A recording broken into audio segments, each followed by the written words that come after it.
Bienvenidos a este estudio bíblico. Estoy compartiendo una serie de escatología. Este es el octavo video de la serie.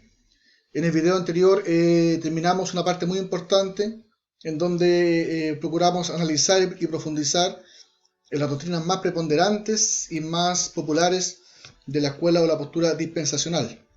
Y a partir de ahora vamos a continuar entonces, esperando que todo lo que ya hemos visto, el televidente, la persona que está siguiendo este estudio, lo tenga ya asimilado, lo haya revisado, lo haya masticado bien, para poder ya ahora continuar con la presentación de algunas doctrinas que son preponderantes también o características de la escuela amilenial. Recordemos que en esta etapa estamos contrastando estas dos escuelas, el dispensacionalismo y el amilenialismo por su parte.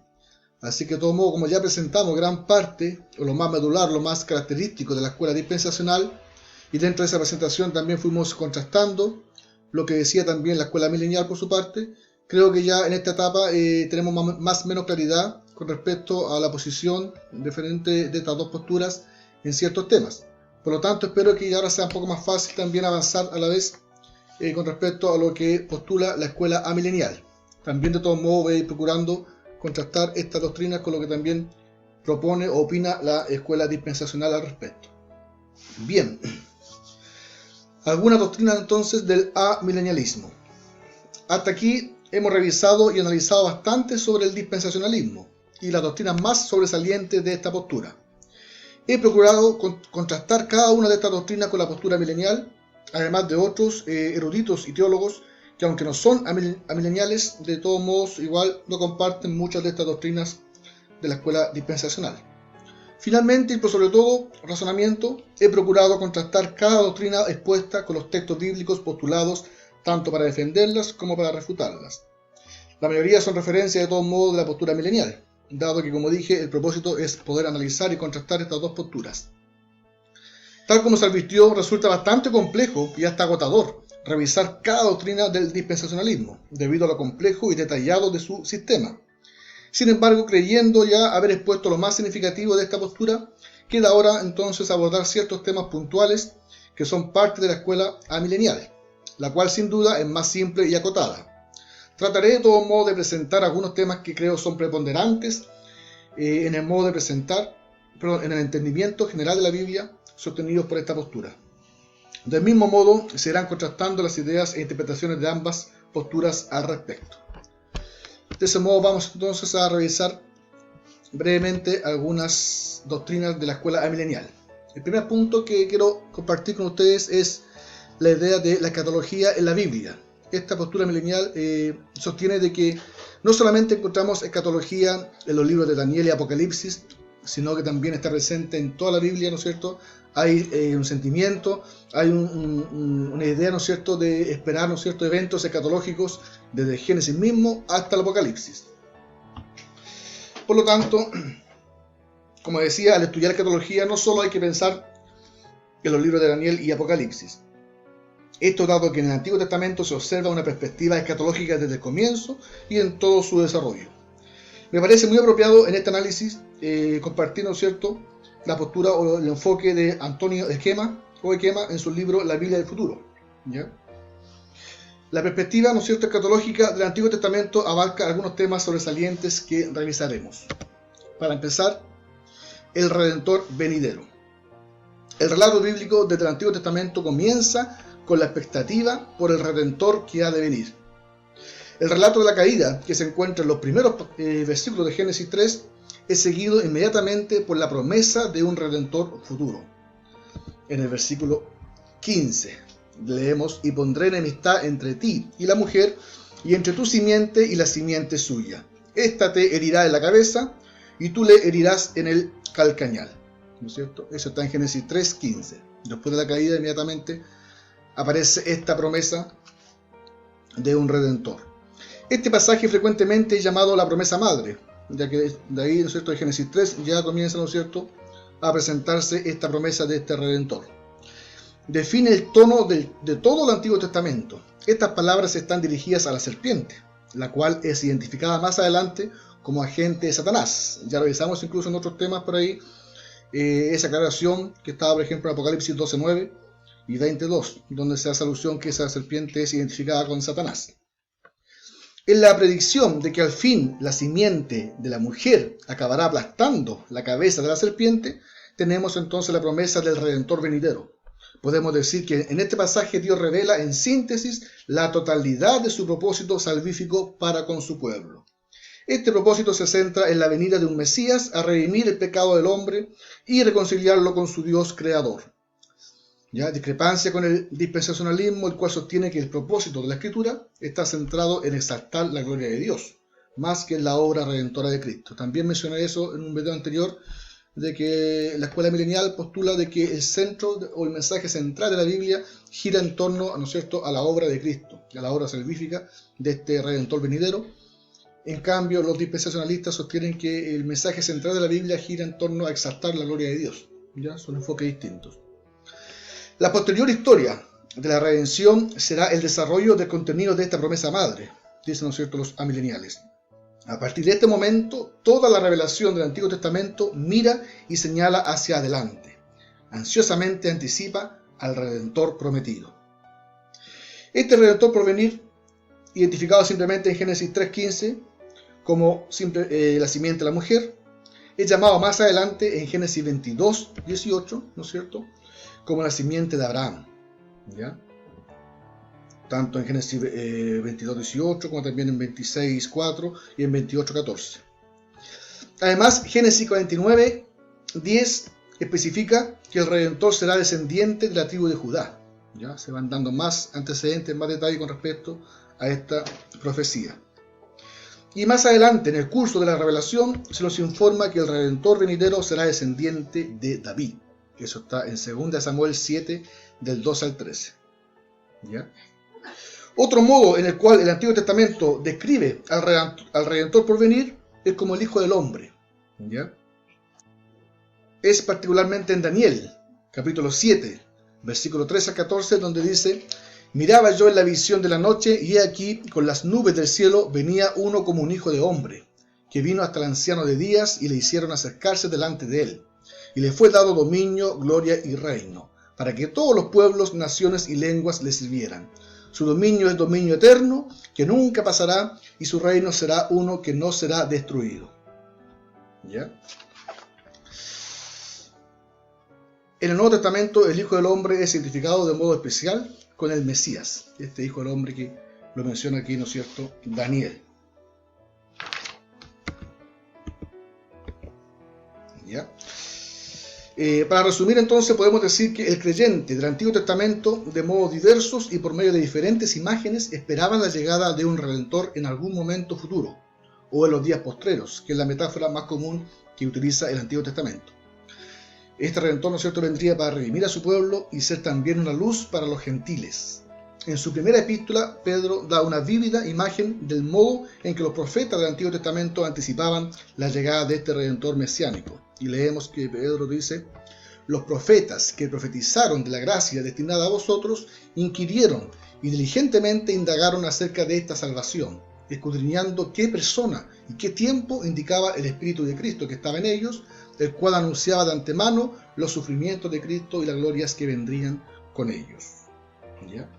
De ese modo entonces vemos cómo ya hay señales claras de este evento escatológico, como es la llegada de un Redentor venidero, que estaba anunciada ya desde el Génesis, y también se va, ¿no es cierto?, entregando más luz y se va anticipando de diferentes maneras en el transcurso de la historia en todo el Antiguo Testamento. Entonces el primer matiz o el primer tema escatológico que surge, ¿no es cierto?, es la llegada de un Redentor venidero. Avanzamos. Otro tema también de carácter escatológico es el reino de Dios. Este es otro concepto revelador en que se encarna la perspectiva escatológica del Antiguo Testamento. Está, ¿no es cierto?, en el reino de Dios. Aunque la frase reino de Dios no aparece en el Antiguo Testamento tal cual, sí aparece el concepto de que Dios es rey, particularmente en los salmos y los profetas. ¿Ya? Frecuentemente se habla de Dios como rey, tanto de Israel, ¿no es cierto? Ahí tenemos pasajes como Deuteronomio 33:5, Salmo 84:3, Salmo 145:1, Isaías 43:15, donde se menciona a Dios como rey de Israel puntualmente. Y también, debido al carácter, hay también como rey de toda la tierra. Encontramos también evidencia que también se hace alusión a Dios como Rey de toda la tierra, no solamente de Israel, en Salmo 29, 10, 47, 2, 96, 10, 97, 1, 113, 10, 19, 145, 11, 13, Isaías 6, 5 y Jeremías 46, 18. Ya, sin embargo, debido al carácter pecador y rebelde de los hombres, el gobierno de Dios será o sería experimentado en su plenitud, no solamente por Israel, sino por todo el mundo. Es el profeta Daniel quien desarrolla de modo especial la idea del reino por venir. En el capítulo 2 de su profecía, él habla del reino de Dios, del reino que Dios instituirá algún día, el cual no será jamás destruido y que a la vez hará pedazos a los otros reinos y permanecerá para siempre. Ya eso está en Daniel 2, 44, 45. ¿Ya? Además, como ya hemos visto en Daniel 7, 13, 14, la cita que ya mencionamos anteriormente, aquel que como hijo del hombre, haciendo alusión al Redentor venidero, le es dado un dominio eterno y un reino que no será destruido. Ahí también está, ¿no es cierto?, ligado la llegada de ese Redentor con ese reino eterno que no será destruido. Daniel vaticina, por lo tanto, no solamente un reino futuro, sino que lo relaciona, dicho reino, ¿no es cierto?, con el advenimiento del Redentor, descrito por él como el Hijo del Hombre. Bien, tercer punto de carácter escatológico es el nuevo pacto. Otro concepto en el Antiguo Testamento que tiene matices escatológicos es el del nuevo pacto. Muchos estudiosos del Antiguo Testamento han demostrado que la idea del pacto es clave para la comprensión de la revelación del Antiguo Testamento. En tiempo de Jeremías, sin embargo, el pueblo de Judá, por sus idolatrías y transgresiones, había violado el pacto que Dios había hecho con él. Si bien el mensaje central de las profecías de Jeremías es de juicio y condena, con todo, él siempre dice que Dios hará un nuevo pacto con su pueblo. Este pasaje también lo revisamos cuando analizamos en profundidad, ¿no es cierto?, este principio del pacto de Dios con su pueblo, si era incondicional, era eterno, era perpetuo o no. El pasaje de Jeremías, ¿no es cierto?, 31 anuncia y dice aquí que vienen días, dice Jehová, en los cuales haré nuevo pacto con la casa de Israel y con la casa de Judá. No como el pacto que hice con sus padres el día que tomé su mano para sacarlos de la tierra de Egipto, porque ellos invalidaron mi pacto, aunque fui yo un marido para ellos, dice Jehová. ¿Ya? El Nuevo Testamento da claras evidencias, como dijimos en Hebreos 8, 8 al 13 y 1 Corintios 11, 25, que la nueva alianza profetizada por Jeremías fue ya introducida por nuestro Señor Jesucristo, con su obra y su llegada. Avanzamos. La restauración de Israel. Después de la división del Reino Unido, tanto Israel como Judá se fueron hundiendo progresivamente en la desobediencia, la idolatría y la apostasía. En consecuencia, los profetas anunciaron que debido a tal desobediencia, el pueblo de ambos reinos sería llevado a la cautividad por naciones hostiles y sería dispersado. Pero en medio de estas predicciones sombrías también hay profecías de liberación. Muchos profetas pronostican la restauración futura de Israel de su cautiverio. ¿Ya? El profeta Jeremías anuncia al respecto: y yo mismo recogeré, dice, el remanente de mis ovejas de todas las tierras a donde las eché, y las haré volver a sus moradas, y crecerán y se multiplicarán. Ya, eso está en Jeremías 23:3. También viene a la mente las palabras de Isaías 11:11 que dice: asimismo acontecerá en aquel tiempo que Jehová alzará otra vez su mano para recobrar el remanente de su pueblo que aún quede en Asiria, Egipto, Patros, Etiopía, Elam, Sinar y Hamar, y en las costas del mar. Ojo que habla de todo modo de un remanente del pueblo. Vale la pena notar, ¿no es cierto?, aquí las palabras otra vez, que insinúan que la futura restauración de Israel será algo así como un segundo éxodo. ¿Ya? También es importante observar que la restauración de Israel que se anuncia de los profetas tiene alusiones éticas. Tanto Ezequiel, capítulo 37, del 24 al 28, como Isaías, capítulo entre el 24 y el 27, enfatizan que esta restauración no sucederá aparte del arrepentimiento y la rededicación de Israel al servicio de Dios. Ya, de todos modos, siempre está ligada esta restauración a un arrepentimiento, ¿no es cierto?, de parte de Israel.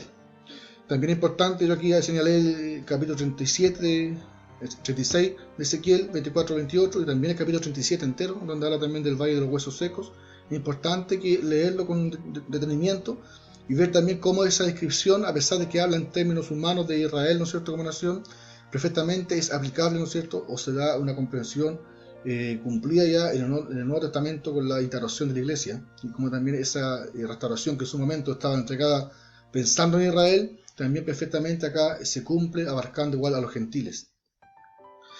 George Ladd señala lo siguiente: ellos, hablando de los profetas del Antiguo Testamento, prevén una restauración, pero es una restauración que abarca solamente al pueblo que ha sido purificado y justificado. Su mensaje, hora de calamidad, hora de bienaventuranza, está dirigido a Israel, para que el pueblo quede advertido de su pecado y vuelva a Dios. La escatología respecto a la restauración de Israel tiene un condicionamiento ético y religioso. Quizás el resultado más significativo de esta preocupación ética de los profetas sea la convicción de que no será el pueblo de Israel como tal que entrará al reino escatológico de Dios, sino solamente un remanente creyente y purificado. De todo modo, vale la pena nuevamente recordar de que dentro de la comprensión o el principio amilenial, no es que en el Nuevo Testamento, con el Nuevo Pacto, Israel se deseche como pueblo, como raza, sino que al contrario, siguen siendo, ¿no es cierto?, parte del pueblo de Dios, obviamente los que han aceptado al Mesías, los que son parte de este nuevo cuerpo, que es la iglesia, la cual está conformada por judíos y gentiles. Ya no es solamente que ahora la iglesia, los gentiles estén reemplazando a Israel, o que, ¿no es cierto?, se marginen los judíos para darle cabida a los gentiles, sino que al contrario, son injertados, como dice Pablo, en este nuevo cuerpo, la iglesia, del cual está conformado, ¿no es cierto?, por judíos y por gentiles. Ya Cristo derribó esa pared intermedia, ¿no es cierto?, de separación, como ya lo vimos en su momento, y como lo señala Efesios 2:11 en adelante, la cual dividía, la cual separaba a Israel del resto de las naciones. Por lo tanto, ahora simplemente bajo este pensamiento es el Israel, si seguimos ocupando el término del Antiguo Testamento, el Israel de Dios actualmente está conformado por judíos y gentiles, todos quienes estamos en Cristo, como claramente lo señala y lo enseña Pablo en todos los pasajes que revisamos en su momento cuando hablamos de la separación entre Israel y la iglesia, si somos separados, somos dos pueblos distintos o ya somos uno. Y la enseñanza del informe, ¿no es cierto?, es que ambos ya formaron un solo cuerpo a partir de la primera venida de Cristo. Avanzamos. El siguiente tema escatológico está en el derramamiento del Espíritu Santo. Igual era un tema que tenía, ¿no es cierto?, carácter escatológico, estaba anunciado que vendría, ¿no es cierto?, y también se esperaba en el Antiguo Testamento. Encontramos también particularmente en Joel el anuncio de un futuro derramamiento del Espíritu Santo sobre toda carne. Las bien conocidas palabras de la profecía de Joel son las siguientes. En el capítulo 2, de 28 a 29 dice: y después de esto derramaré mi espíritu sobre toda carne, y profetizarán vuestros hijos y vuestras hijas, y vuestros ancianos soñarán sueños, y vuestros jóvenes verán visiones. Y también sobre los siervos y sobre las siervas derramaré mi espíritu en aquellos días. Este derramamiento del espíritu fue, pues, otro de los sucesos escatológicos que aparecían en el horizonte del futuro que el creyente del Antiguo Testamento esperaba con anhelante anticipación. Sin embargo, llama la atención que los versículos que siguen a la profecía recién citada mencionen portentos en los cielos y en la tierra, porque dice: y daré prodigios en el cielo y en la tierra, sangre, fuego y columnas de humo. El sol se convertirá en tinieblas y la luna en sangre, antes que venga el día grande y espantoso de Jehová.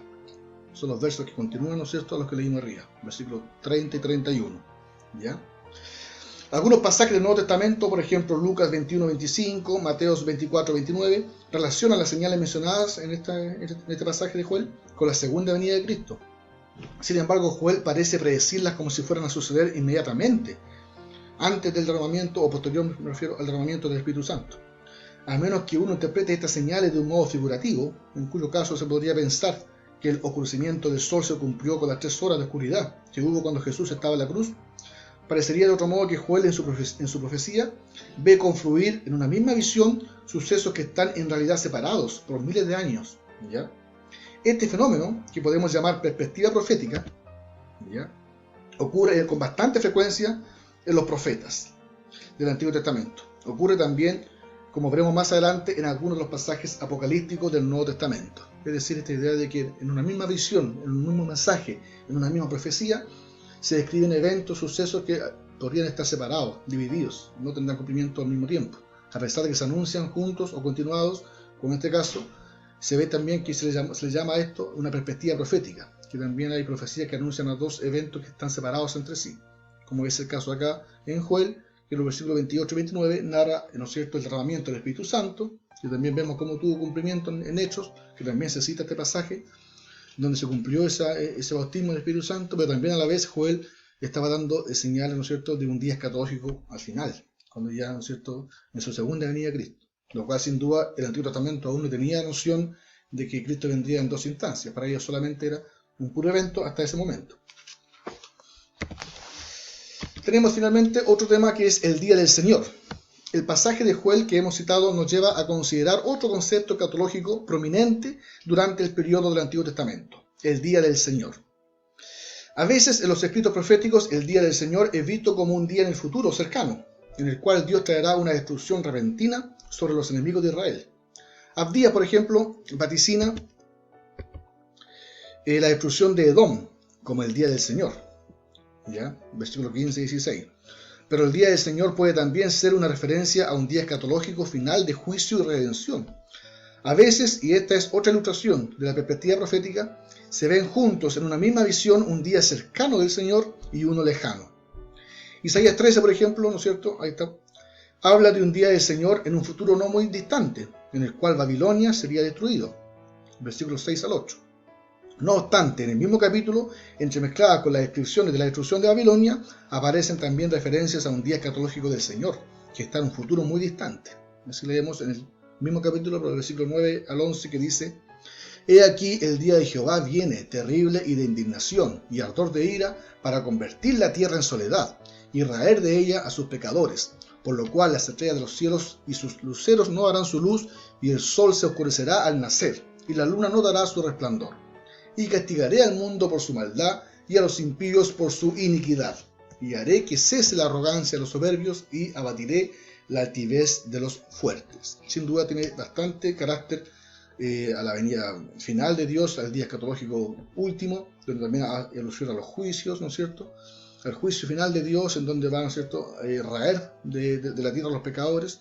Y esto está, como dije, en Isaías 13, 9, 11, pero anteriormente, unos versos antes, del versículo 6 al 8, hablaba también de un juicio del día del Señor que vendría puntualmente en Babilonia, en aquella época, lo cual tuvo cumplimiento, pero también inmediatamente usted habla de esto, que al parecer tiene otro carácter más escatológico, más futuro. Pareciera entonces que Isaías estuviese viendo ambos, la destrucción de Babilonia y el último día escatológico del Señor, como si fuesen a suceder en un mismo día, en una única visitación divina. Sin embargo, es frecuente en los profetas el usar la expresión día del Señor para designar el día de la última visitación escatológica. A veces el día del Señor significa juicio contra Israel. En los días de Amós era cosa común pensar que el día del Señor no traería más que bendición y prosperidad a Israel. Amós, sin embargo, perturba esta complacencia general al decir: ay de los que desean, ¿no es cierto?, el día de Jehová. ¿Para qué queréis este día de Jehová? Será de tinieblas y no de luz. Amós 5:18. Dentro del mismo tenor, Isaías describe el día del Señor como día de juicio para el pueblo apóstata de Judá. Y dice Isaías 2, del 12 al 17. Porque día de Jehová de los ejércitos vendrá sobre todo soberbio y altivo, sobre todo enaltecido, y será abatido. Después señala en el versículo 17: la altivez del hombre será abatida, y la soberbia de los hombres será humillada, y solo Jehová será exaltado en aquel día. Sofonías también habla del día del Señor como un día de ira. Dice Sofonías 1, 14, 15. Cercano está el día grande de Jehová, cercano y muy próximo es amarga la voz del día de Jehová. Gritará allí el valiente, día de ira aquel día, día de angustia y de aprieto, día de alboroto y de asolamiento, día de tiniebla y de oscuridad, día de nublado y de entenebrecimiento. ¿Ya? El resto del libro deja claro que el día de la ira de Sofonías se refiere tanto al día del juicio para Judá en el futuro inmediato, como también a una catástrofe mundial, final y escatológica. Con todo, el día del Señor no solo trae juicio y desastre, a veces se dice que el día trae salvación. Es así que en Joel 2:32 Joel 12:32, por ejemplo, promete salvación a todos aquellos que invocan el nombre del Señor antes de la llegada del día del Señor. Encontramos además que en Malaquías 4 no solo se pronuncia juicio sobre los malvados en relación con la llegada del día del Señor, grande y terrible, Malaquías 4:5, sino que se promete sanidad y gozo a todos aquellos que temen el nombre del Señor. Podemos entonces resumir lo dicho destacando que el día del Señor predicho por los profetas del Antiguo Testamento será un día de juicio e ira para algunos, pero de bendición y salvación para otros. Y finalmente, el último tema, ¿no es cierto?, de carácter escatológico es los cielos nuevos y la tierra nueva. ¿Ya? La idea bíblica de la redención siempre incluye a la tierra. El pensamiento hebreo vio una unidad esencial entre el hombre y la naturaleza. Los profetas no consideran la tierra como un mero teatro indiferente en el cual el hombre lleva a cabo su tarea normal, sino como expresión de la gloria divina. El Antiguo Testamento en ningún lugar propone la esperanza de una redención incorpórea, inmaterial, puramente espiritual, tal como lo hizo el pensamiento griego. La tierra es, por decreto divino, el escenario de la existencia humana. La tierra ha sido además involucrada en los males que el pecado ha ocasionado. Existe una interrelación entre la naturaleza y la vida moral del hombre. Por tanto, la tierra ha de compartir también la redención final de Dios. Esta esperanza futura respecto a la tierra se refleja también en Isaías 65:17, donde leemos: porque he aquí que yo crearé nuevos cielos y nueva tierra, y de lo primero no habrá memoria, ni más vendrá al pensamiento. Y a comparar también con Isaías 66:22. Otros pasajes de Isaías indican lo que está implicado en esta renovación de la tierra. Por ejemplo, el desierto se convertirá en tierra fértil, 32:15. El yermo florecerá, 35:1. El sequedal se convertirá en manaderos de agua, 35:7. Volverá la paz al mundo animal, 11:6-8. Y la tierra estará llena del conocimiento del Señor como las aguas cubren el mar, 11:9. ¿Ya? Entonces igual había, ¿no es cierto?, una esperanza, ¿no es cierto?, de un nuevo cielo, una nueva tierra anunciada ya en el Antiguo Testamento como algo escatológico que vendría en los postreros días. Resumiendo, por tanto, podemos decir sin duda alguna que en diferentes momentos de su historia el creyente del Antiguo Testamento esperaba el cumplimiento futuro de las siguientes realidades escatológicas, entonces, lo que hemos presentado. 1. El Redentor venidero. También se esperaba el reino de Dios, el nuevo pacto, la restauración de Israel, el derramamiento del Espíritu Santo, el día del Señor y los cielos nuevos y la tierra nueva. ¿Ya? Como es lógico, el creyente del Antiguo Testamento no tenía ninguna idea clara respecto a cómo y cuándo dichas expectativas se cumplirían. A su entender, en algún momento futuro, llamado diversamente Día del Señor, o los días postreros, o los días que vienen, o aquel día. ¿Ya? Estos acontecimientos escatológicos tomarían lugar juntos. Esa es la idea que, lógicamente, se tenía en el Antiguo Testamento, que todo eso acontecería en el mismo momento. Con la perspectiva profética característica, los profetas del Antiguo Testamento mezclaron elementos que tenían que ver con la primera venida de Cristo con elementos que tenían que ver con la segunda venida de Cristo. Recién en el periodo neotestamentario se revelaría que lo que en los días del Antiguo Testamento se consideraba como una sola venida del Mesías se cumpliría en dos etapas, la primera y la segunda venida. Lo que los profetas del Antiguo Testamento no habían tenido en claro fue aclarado en la era del Nuevo Testamento. Lo que hemos de afirmar es que la fe del creyente del Antiguo Testamento era escatológica completamente. Él esperaba la intervención de Dios en la historia, me refiero a él, a la persona, al creyente del Antiguo Testamento, esperaba la intervención de Dios en la historia, tanto en el futuro cercano como en el lejano. De hecho, fue ese carácter anticipatorio de su fe que le dio al santo del Antiguo Testamento el valor para correr la carrera que le estaba puesta por delante. El capítulo 11 de Hebreos, al mirar hacia atrás y contemplar a los héroes de la fe del Antiguo Testamento, enfatiza especialmente este punto. Dice de Abraham que esperaba la ciudad que tiene fundamentos, cuyo arquitecto y constructor es Dios. Hebreos 11:10. De los patriarcas juntos se dice, conforme a la fe murieron todos estos sin haber recibido lo prometido, sino mirándolo de lejos y creyéndolo y saludándolo. Versículo 13. Y de todos estos, aunque alcanzaron buen testimonio mediante la fe, no recibieron lo prometido, proveyendo Dios alguna cosa mejor para nosotros, para que no fuesen ellos perfeccionados aparte de nosotros. Versículos 39 y 40. En la era neotestamentaria, las bendiciones espirituales que se disfrutan son más abundantes que los días del Antiguo Testamento. El conocimiento del plan de redención de Dios se enriquece grandemente. La fe del creyente del Nuevo Testamento se profundiza mucho más. Y la captación de las dimensiones del amor de Dios es revelado en Cristo, queda fortalecido de un modo incomparable. Al mismo tiempo, la expectativa del creyente respecto a bendiciones mayores, aún por cumplirse en el futuro, es también intensificada. Como el Antiguo Testamento, también el Nuevo Testamento tiene un marcado carácter anticipatorio. Hay en él una profunda convicción de que la era introducida por la primera venida de Cristo sería seguida por otra que será mucho más gloriosa de lo que esta presente podría llegar a ser.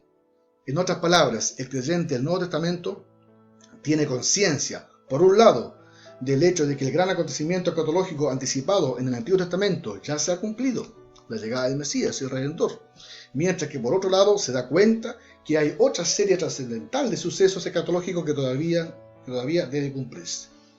De ese modo entonces se presenta este primer punto, ¿no es cierto?, o principio o idea de la postura milenial, el cual dice que la escatología está presente, ¿no es cierto?, en toda la Biblia. Desde el comienzo hasta el final, ¿no es cierto?, había temas de carácter escatológico que el creyente, tanto del Antiguo Testamento como actualmente del Nuevo Testamento, seguimos esperando se cumplan. Muchas de estas profecías, estas ideas, estos temas escatológicos tuvieron cumplimiento. Ya, ¿no es cierto?, el más importante, que fue la llegada del Redentor venidero, se cumplió ya, pero todos estos 7 eventos completos sabemos, ¿no es cierto?, actualmente que no se han cumplido del todo. Por lo tanto, el creyente del Antiguo Testamento no tenía cómo saber, ¿no es cierto?, cómo se iba a dar esto, y de hecho muchos también suponían que esto se iba a dar todo junto en un mismo día, en un mismo suceso, pero después se dieron cuenta que cuando la llegada de Cristo se cumplió lo más importante, ¿no es cierto?, la llegada del Mesías, y también muchos de estos temas alcanzaron su cumplimiento, algunos total, otros parcial, pero también a la vez nos damos cuenta de que hay otros eventos que aún faltan por cumplirse. De ese modo entonces se sostiene, ¿no es cierto?, esa idea de que la escatología está presente en todo el mensaje de la Biblia. Hasta aquí entonces llega este video. Como dije, son doctrinas no menos importantes, pero son más simples y más acotadas, pero es importante igual tener noción de qué es lo que postula, lo que cree en la escuela milenial, para dar también entendimiento y comprensión a su sistema de interpretación. En el siguiente video vamos a avanzar con 2 doctrinas más que son bastante también simples, pero una de ellas bastante corta, por eso la vamos a unir. Y en el siguiente video vamos a hablar entonces de las siguientes 2 doctrinas o principios de la escuela amilenial. Nos vemos entonces en el próximo video si Dios así lo quiere. Bendiciones.